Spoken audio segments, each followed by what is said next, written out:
Graça e paz, queridos. Boa tarde. Tudo bem com vocês? Estamos aqui hoje para mais um Vem Pro Cenáculo e sejam muito bem-vindos. Eu quero convidar você a compartilhar esse link com os teus amigos, com os teus familiares, com uma pessoa que você ama, você quer que seja abençoada.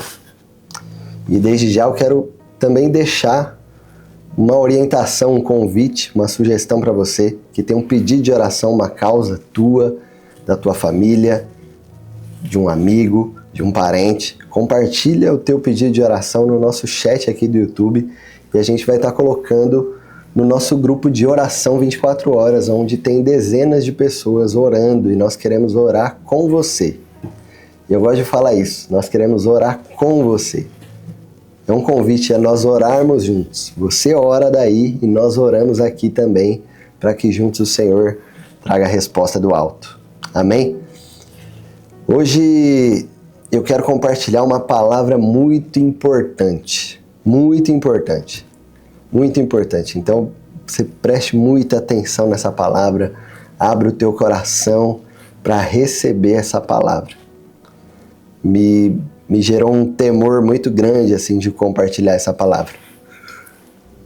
Está lá em 1 Pedro capítulo 2, 24. O tema de hoje é o dia em que a graça alcançou você. O dia em que a graça alcançou você. E antes de ler o texto, eu quero compartilhar com os irmãos algo. A gente precisa entender o que é a graça. O que é essa graça? A gente fala tanto da graça de Deus. E o que é isso, né? Eu gosto sempre de deixar de forma didática o que é a misericórdia de Deus e o que é a graça de Deus. A misericórdia de Deus é quando nós erramos e nós não recebemos o castigo que nós merecíamos. Isso é misericórdia. É nós não recebermos o castigo que nós merecemos. A graça de Deus, ao contrário de não receber o castigo, a graça de Deus é mesmo não merecendo, nós recebermos o favor de Deus, o presente de Deus, o favor imerecido de Deus. E qual é esse favor? Qual é esse presente? Qual é essa graça? É Cristo. Cristo é a manifestação da graça de Deus sobre as nossas vidas. E eu quero meditar com os irmãos nesse texto de 1 Pedro, capítulo 2, o verso 24, que diz assim: Ele mesmo, Cristo, levou em seu corpo os nossos pecados sobre o madeiro, sobre a cruz, a fim de que morrêssemos para os pecados e vivêssemos para a justiça. Por suas feridas vocês foram curados. Pelas feridas de Jesus, nós fomos curados. Amém, querido? Você pode dar um glória a Deus por isso? Nós precisamos reconhecer o momento em que essa graça de Deus nos alcançou. E hoje a gente vai meditar um pouquinho sobre o significado dessa obra redentora de Cristo na cruz do Calvário. O primeiro ponto que nós precisamos entender é o peso do pecado nas nossas vidas, na vida do ser humano, na vida do homem, e a necessidade da cruz. Primeiro ponto, a gente precisa entender a gravidade do pecado. Romanos 3:23 vai dizer o seguinte: pois todos pecaram e destituídos, separados, exilados, estão da glória de Deus. O pecado separa o homem de Deus. O pecado separa o homem de Deus, causando morte espiritual.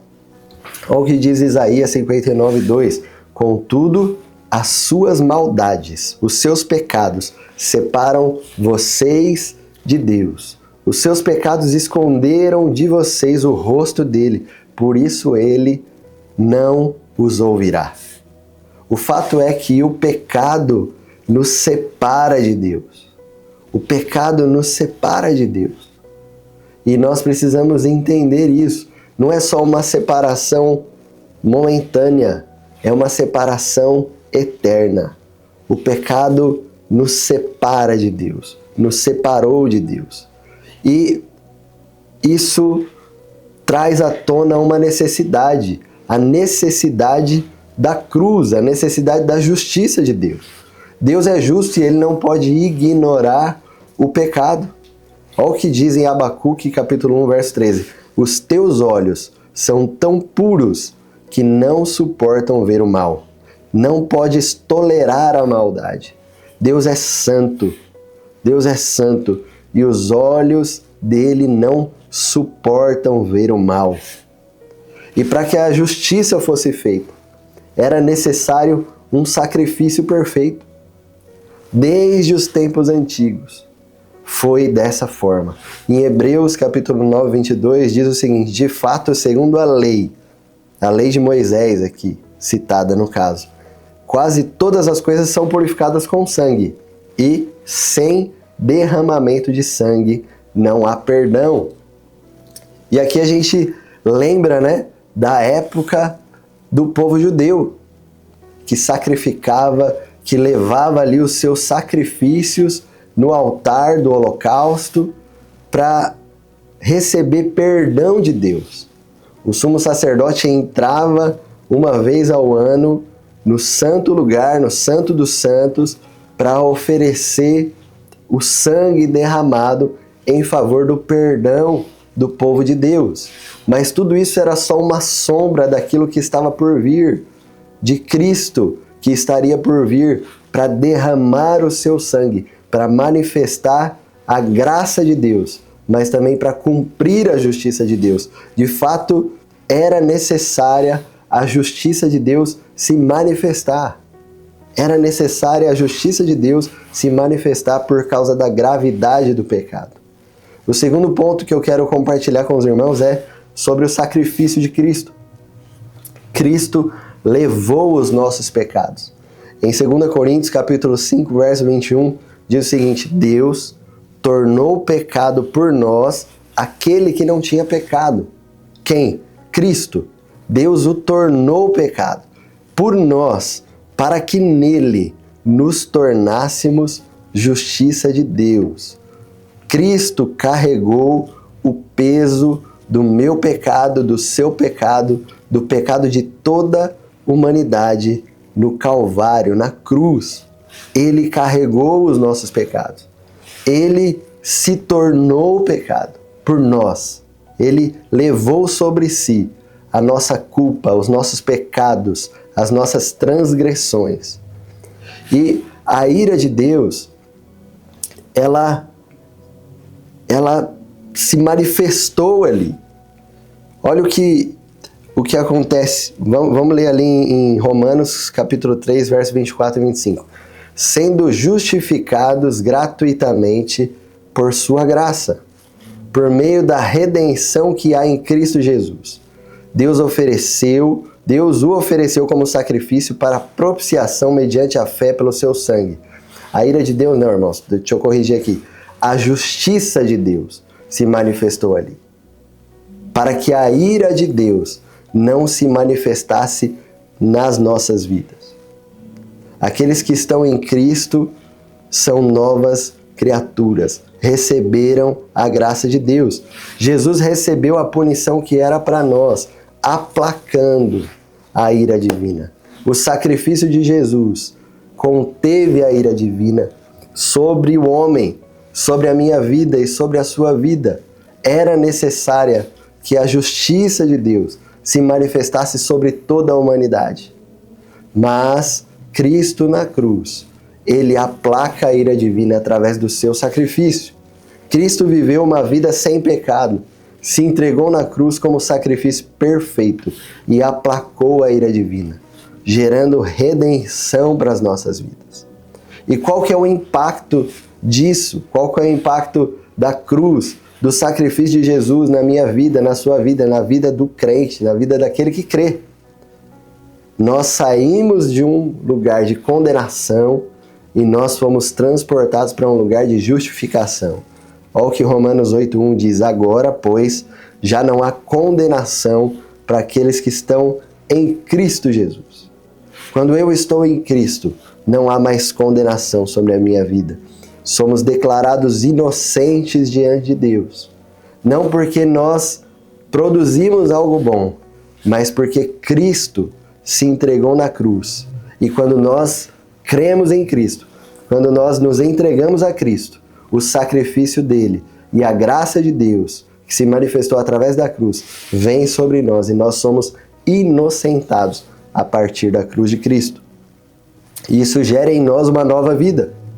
Gálatas 2:20, Paulo diz o seguinte: fui crucificado com Cristo. Assim, já não sou eu quem vivo, mas Cristo vive em mim. Por quê? Tem um outro versículo que diz que a quem muito foi perdoado, muito ama. E eu creio que Paulo, ele viveu isso. Ele foi muito perdoado. Ele conheceu a Cristo. E ele muito amou a Cristo. Fui crucificado com Cristo. Assim não sou eu quem vivo, mas Cristo vive em mim. Essa precisa ser a vida do crente. Esse precisa ser o impacto da cruz de Cristo na nossa vida. Não só de eu receber a graça de Deus, a manifestação da graça de Deus, a inocentação dos meus pecados, mas agora eu viver uma vida de gratidão ao Senhor. Vivemos para a justiça. Nós precisamos viver para a justiça, guiados pelo Espírito Santo. Por causa da cruz, aqueles que estão em Cristo não têm mais condenação. A cruz em nós opera a morte do nosso eu, para que Cristo viva em nós. Um outro ponto que eu quero compartilhar com os irmãos: nós precisamos tornar a graça algo pessoal. Deus não ignorou o pecado do homem. Deus não ignorou o pecado de Adão, Deus não ignorou o pecado da humanidade, o teu pecado, o meu pecado, mas Ele proveu redenção. Ele amou o mundo. João 3,16, Ele amou o mundo de tal maneira que deu o seu Filho, para que todo aquele que nele crê não pereça, mas tenha vida eterna. Por causa da cruz de Cristo, Deus ofereceu para nós um caminho de salvação. Jesus assumiu o nosso lugar. Qual lugar?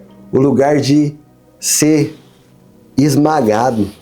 O lugar onde a justiça de Deus iria se manifestar. Ele assumiu esse lugar. E agora, porque Cristo assumiu esse lugar, porque Deus o tornou pecado, para que a redenção se manifestasse, agora nós somos creditados com a perfeição dele. Efésios capítulo 2, verso 8 e 9 diz: pela graça, ou seja, pelo favor imerecido, pelo presente que vem do alto, que vem de Deus, vocês são salvos por meio da fé. Isso não vem de vocês, é dom de Deus. Não vem de obras para que ninguém se glorie. O que isso quer dizer? Não é o que você faz. Não é você ser um crente bonitinho apenas ali. Não é as tuas boas obras, as minhas boas obras. Eu não sou bom o suficiente para me dar um passaporte para entrar nas regiões celestiais, no céu, na eternidade, no reino de Jesus. Eu não sou bom o suficiente para isso. O que me dá esse passaporte é a cruz de Cristo. É a cruz de Cristo que me dá esse passaporte. Por meio do quê? Por meio da fé. O que você tem que fazer? Crer. Com o coração se crê e com a boca se confessa para a salvação. Você precisa crer. É só isso que você precisa fazer. Crer no sacrifício de Jesus. E você precisa confessar isso. Você precisa entender isso. Cristo morreu por mim. Eu era pecador. Eu estava separado de Deus. Mas Cristo, Ele assumiu isso. Ele assumiu isso. E Ele se entregou. E através do sacrifício dele e da ressurreição dele. Porque não foi apenas o sacrifício, não foi apenas a morte, mas a ressurreição dele. Cristo, o nosso Senhor, ele venceu a morte. E a palavra dele e a salvação dele é para nos levar a esse caminho de eternidade com ele. Deus proveu o caminho da redenção e nós precisamos entender isso. Cristo morreu por mim. Amém? Você crê nisso? Se você crê nisso, digita aqui no chat: Cristo morreu por mim. Assuma isso. Saia desse vídeo, dessa live aqui hoje, com essa frase no teu coração: Cristo morreu por mim. Eu estava condenado, mas agora eu fui reconciliado pela cruz de Cristo. Isso é graça de Deus, é favor imerecido. Nós não fizemos nada para merecer isso. Ele fez, porque Deus amou, e Ele fez, e Ele queria te ter, e Ele quer ter você durante toda a eternidade com Ele. Essa é a promessa de Deus. E eu quero que você lembre qual foi o dia que essa graça te alcançou. Você lembra desse dia? O dia que a graça de Deus te alcançou? Qual a transformação que a graça de Deus, que o sacrifício de Jesus gerou na sua vida, na sua casa, na sua história, e ainda vai gerar? Nós somos chamados também para que outros recebam essa mesma graça através da nossa vida. Amém, queridos? Eu quero ler de novo o texto do início. Ele mesmo, Cristo, levou em seu corpo os nossos pecados sobre o madeiro, a fim de que morrêssemos para os pecados e vivêssemos para a justiça. Por suas feridas, vocês foram curados. Por suas feridas, vocês foram curados. Nós fomos salvos, nós fomos redimidos por causa do amor de Deus e do sacrifício de Jesus. Isso é graça de Deus. Amém, queridos? Eu quero orar com você. Quero orar com você. Amém? Feche seus olhos aí onde você está. Vamos orar. Pai, nós queremos louvar o Senhor, nós queremos adorar o Senhor pela Tua graça. Nós não merecemos, mas o Teu amor expresso em Cristo, expresso na vida de Cristo sem pecado, expresso no sacrifício de Jesus, que cumpriu a justiça de Deus, resultou, Senhor, na ressurreição de Cristo. E esse sacrifício nos alcançou. E por causa do sacrifício de Jesus, nós fomos redimidos e nós fomos salvos. Isso vem por meio da fé. E nós queremos declarar, Senhor, que nós cremos no Senhor. Nós cremos em Cristo. Nós cremos no sacrifício de Cristo, na ressurreição de Cristo. E nós nos rendemos ao Senhor e nós somos gratos ao Senhor por isso. Porque nós não merecíamos. Foi o Senhor que fez, porque o Senhor decidiu fazer. Porque o Senhor nos amou primeiro. Porque o Senhor amou o mundo de tal maneira que deu o seu Filho. E nós louvamos o Senhor por isso. Que esse amor, Senhor, nos alcance todos os dias. Que nós possamos ter a consciência dessa graça. Que o Senhor morreu por mim. Isso é um benefício, mas também mostra para nós que era necessário alguém morrer para que eu fosse salvo. Era necessário a justiça de Deus se manifestar, porque eu estava separado de Deus. Porque os meus pecados me separaram do Senhor. Ah, Senhor, tem misericórdia de nós, Jesus. Tem misericórdia da nossa vida, Jesus. Tem misericórdia da nossa vida. E nos alcança. Alcança cada um, Senhor, que está assistindo esse vídeo. Que a Tua graça nos alcance. Que nós possamos desfrutar da Tua graça, Senhor. É assim que eu oro e agradeço em nome de Jesus. Amém, amém e amém. Amém, queridos? Reflita nessa palavra e nunca se esqueça que Cristo morreu por você. Amém? Deus te abençoe e até a próxima.